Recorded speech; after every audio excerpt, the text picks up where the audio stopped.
পাৰ্লামেণ্টত যাই সিংহৰ নিচিনা মাত মাতিব পৰা এজন মানুহ। কাৰণ তেখেতক আমি দেখা পাইছোঁ, তেখেতে দুবাৰকৈ ডেপুটি চিফ হৈ আছিল। সেই সময়ত আমাৰ BTCৰ কাৰণে বহুত উন্নতমূলক কাম তেখেতে কৰিছে।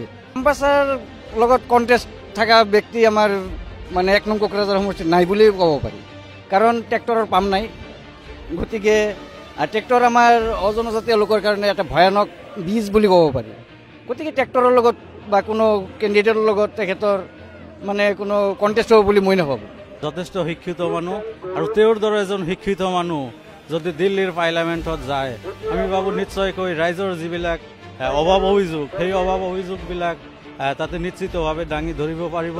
তাতে যেনেকুৱা আমাৰ জয়ন্ত মোছাহাৰী ইউপিএলৰ মানুহ, আমি শুনি আছোঁ যে তেওঁলোকে তেনেকুৱা মানে হিন্দী ইংলিছ ভাষা ক'ব নোৱাৰে। যদি ভাষাই ক'ব নোৱাৰে, ৰাইজৰ সমস্যাবোৰ এইটোতো আৰু গুৱাহাটী এছেম্বলি নহয়, তাতে ক'লে হিন্দী ইংলিছতে ক'ব লাগিব, অসমীয়া নচলিব। গতিকে ভাষা জ্ঞান বা ভাষাৰ শিক্ষা যদি নাথাকে, ৰাইজৰ অভাৱ অভিযোগ যিখিনি সমস্যাবোৰ কেনেকৈ সদনৰ মাজত দাঙি ধৰিব।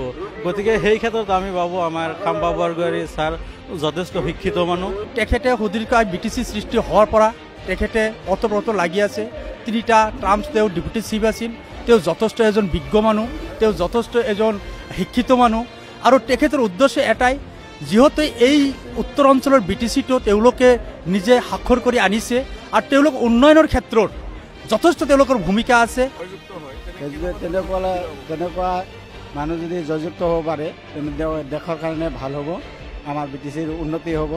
আৰু যিবিলাক বঙালীয়ে হওক বা মুছলিমে হওক বা বড়ো হওক বা অসমীয়াই হওক, যিকোনো জাতিৰ উন্নতি হ'ব। আৰু তেখেতে মানে আমাৰ বিধায়ক হৈ যিবিলাক কাম কৰিব, ভাল কৰিব বুলি আমি আশা কৰিছোঁ।